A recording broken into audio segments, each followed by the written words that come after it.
Good morning. My name is Reverend Jenny Amstutz. Of course, we say it wrong. It should be Amstutz, I suppose. I use the pronouns she, her, and I am delighted to be here. Well, Reverend Ron is at Columbine UU Church down in Littleton, where I serve as the minister. It has been a delight to work with your amazing worship team this week. I told them I've done a lot of pulpit swaps, and they get the gold star for being amazing to work with.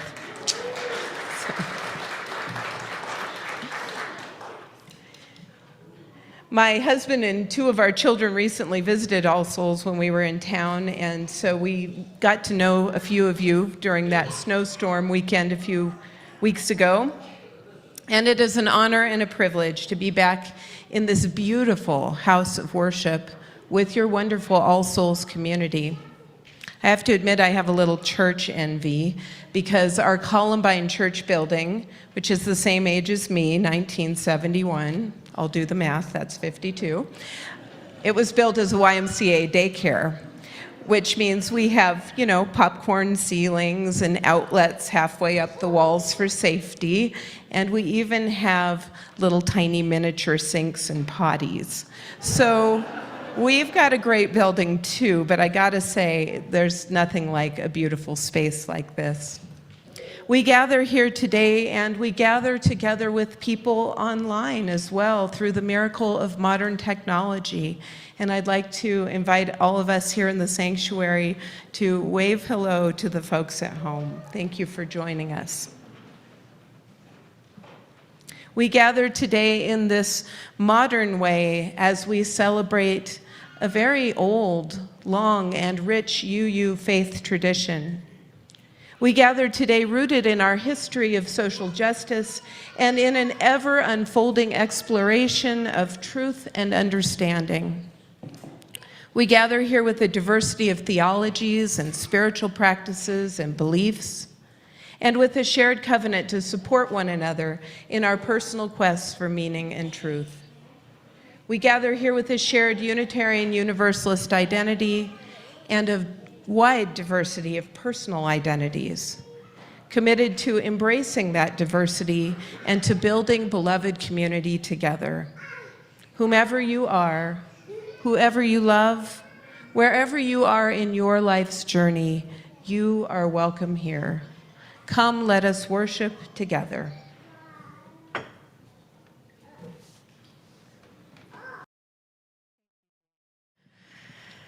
Last week at Columbine, the little UU church where I serve, we had a guest musician lead our worship service.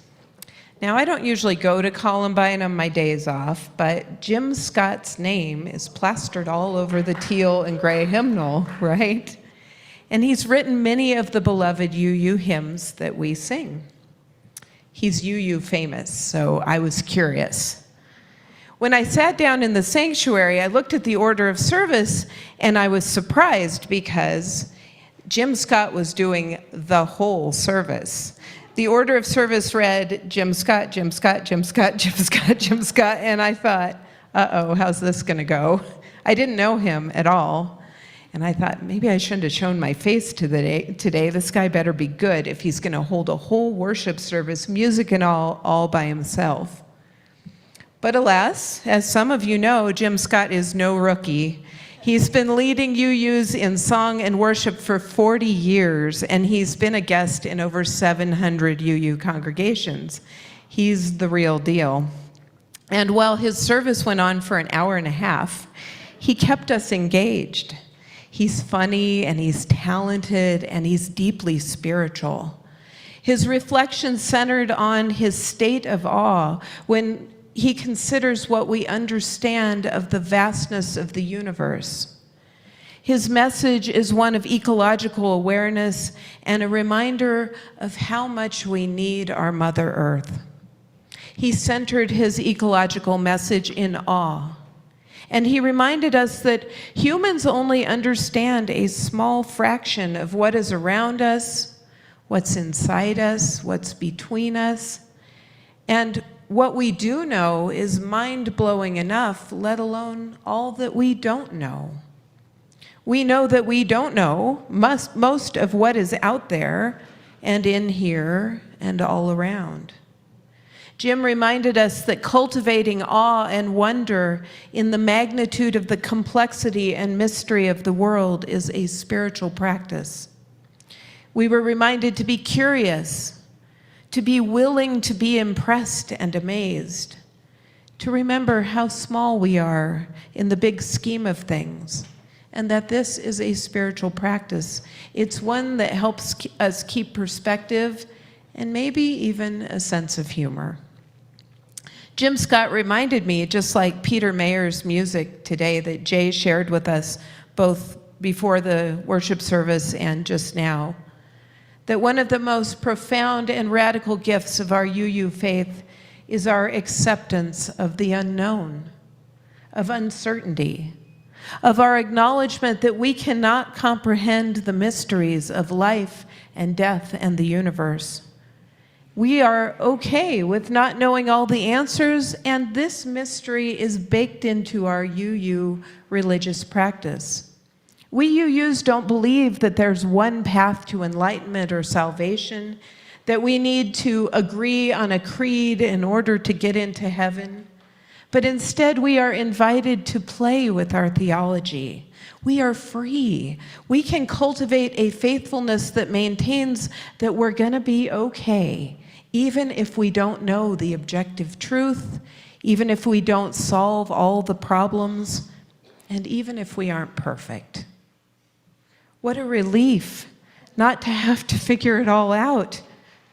That's exhausting, and I kind of wish somebody had told me that when I was a young adult. We don't have to solve all the big riddles. Grounding ourselves in awe and wonder is an essential tool for helping us to stay light and resilient. Jim Scott was an example. He made us laugh. I was cracking up most of the service, and his humor was poking at Unitarian Universalists and poking at the state of things in the world. He didn't come with answers, but he came with observations and with levity.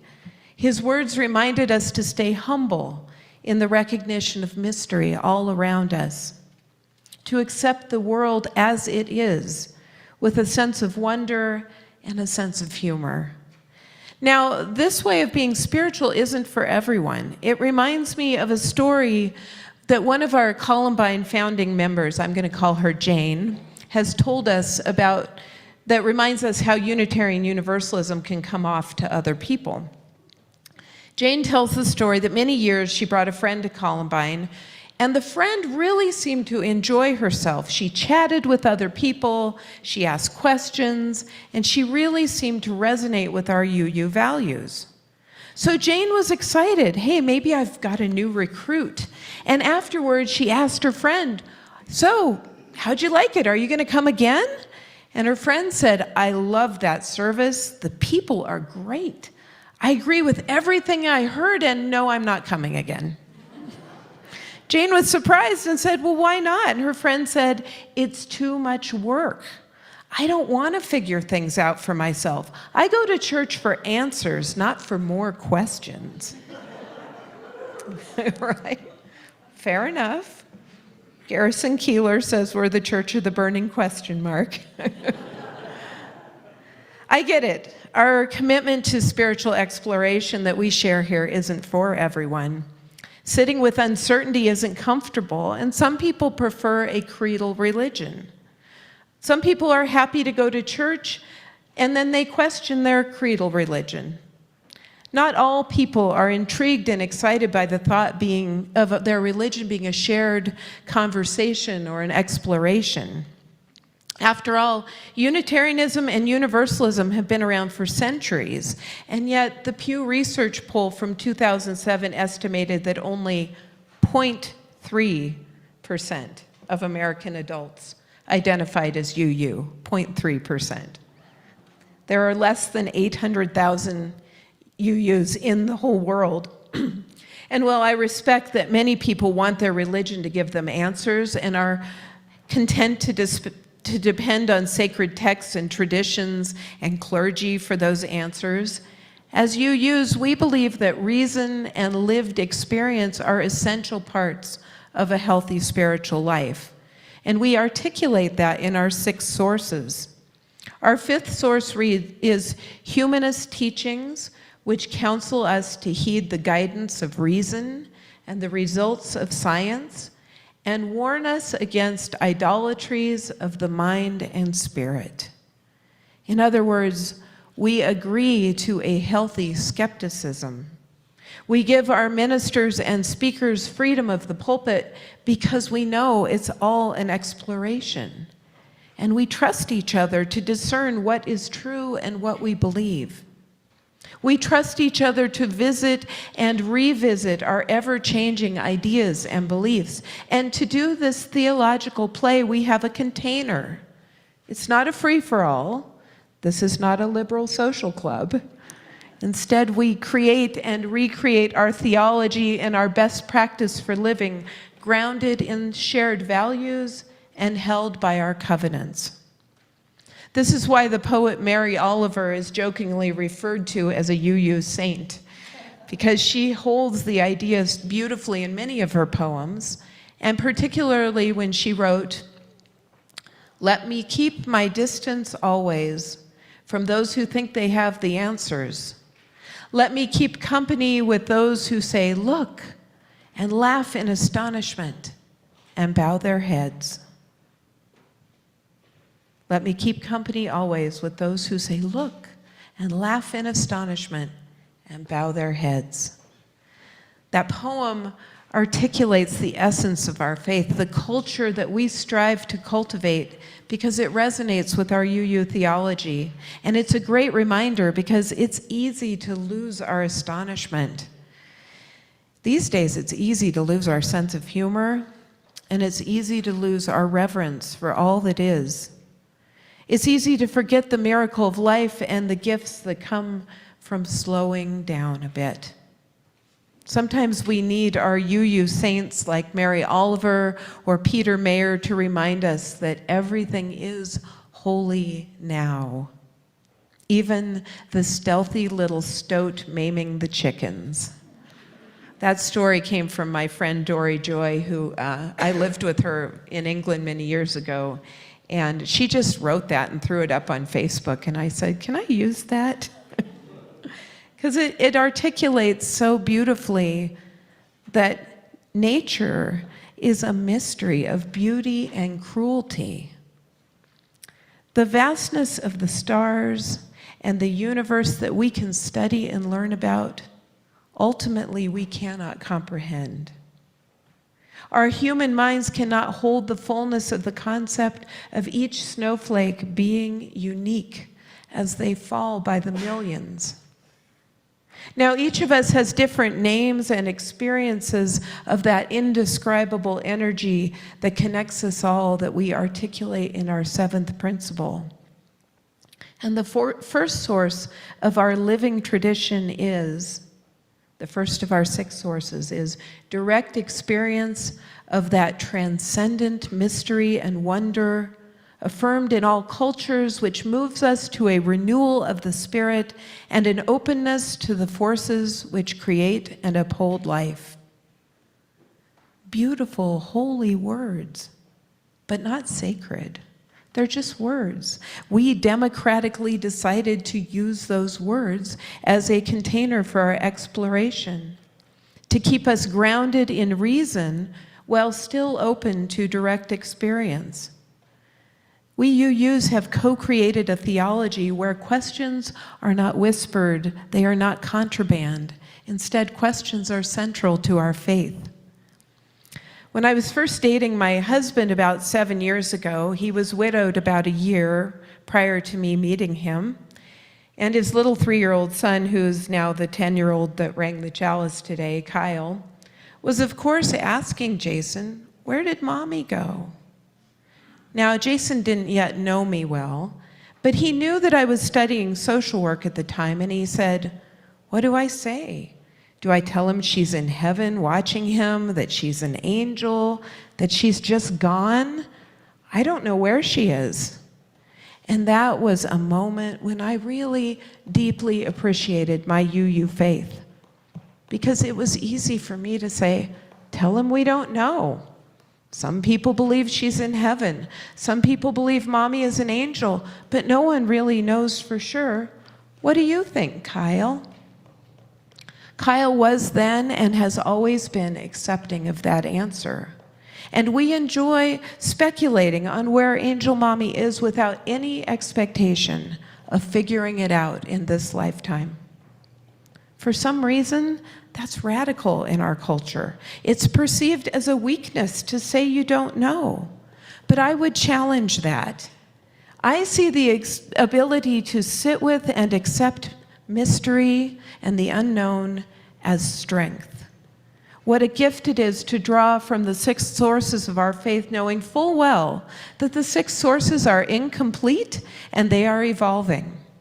There's nothing sacred about our 6 sources, but there is something sacred when we practice engaging them.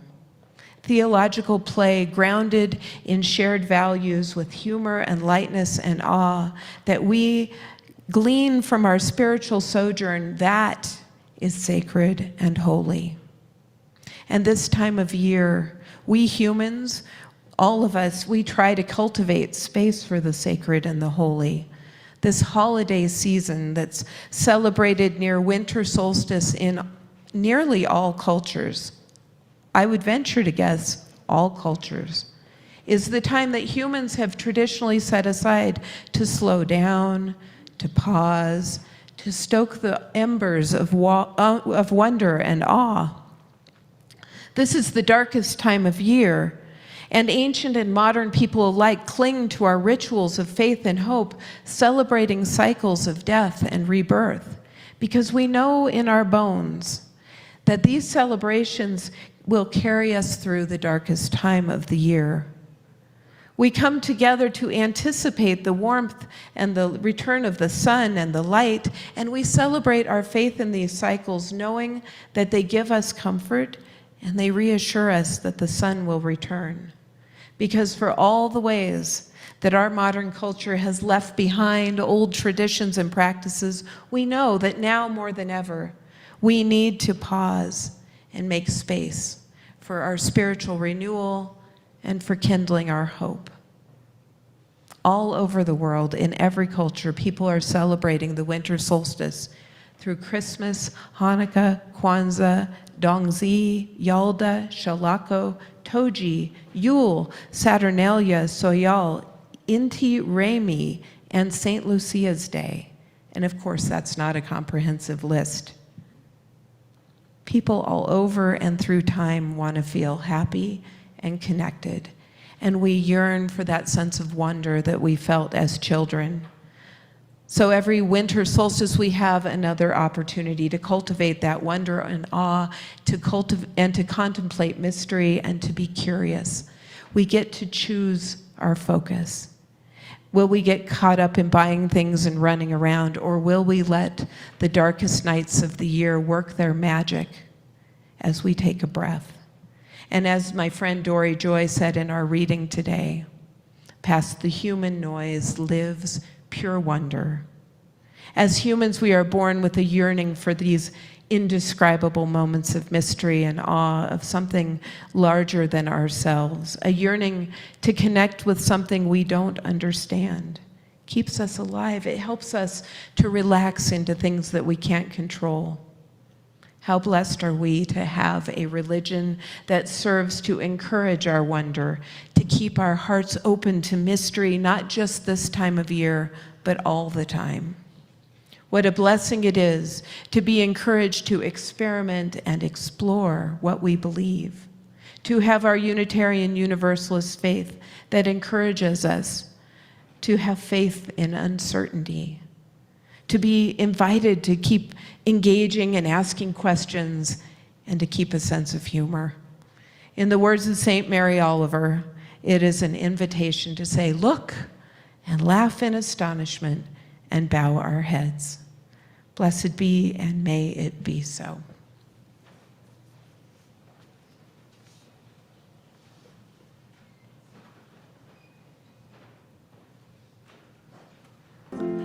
As we leave our service today, may we remember the miracle of our lives, the warmth of this beloved community, and the gifts that we can access anytime we remember to be amazed.